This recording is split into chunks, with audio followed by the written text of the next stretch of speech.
और संगत छाला खुश आयो बियो खैर एसान रात ज़ार नो काडी में बा खैर अल्लाह जा सन तुझी दुआऊं अदा तू हाने बुधा काडी में मां तो को पुछमो सरियो धीरे मां सा गालाए तो संगत खैर लोगो पेवा अल्लाह जा कुर्बान कल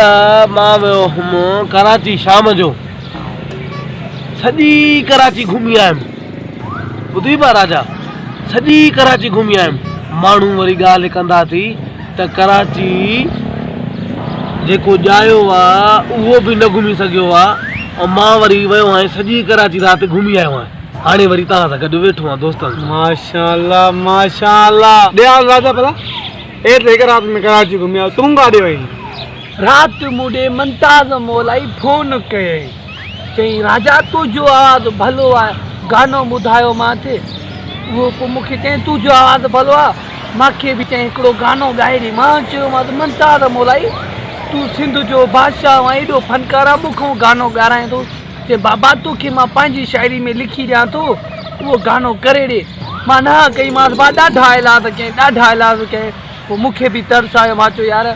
हेॾो सिंध जो बादशाह फनकार मूंखे इलाज करे थो पोइ ओॾे वियुमि उनजो गानो ॻाइण वियुमि स्टूडियो ते वियो मां त ओॾे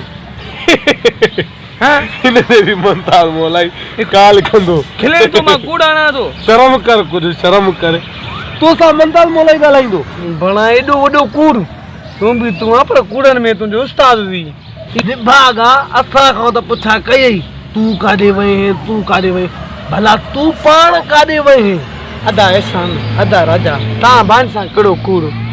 असल में शेर ऐं मुंहिंजो साम्हूं मुक़ाबिलो छो शेर बि बाबा शेर मुंहिंजे कावड़ में तके पियो मां बि तव्हांखे ख़बर आहे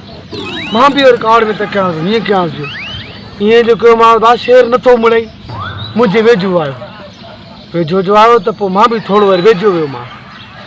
ॾिठुमि जॾहिं हीअं झा कयईं त मां रिमोट खणी टीवी जो चैनल बदिलाए छॾियो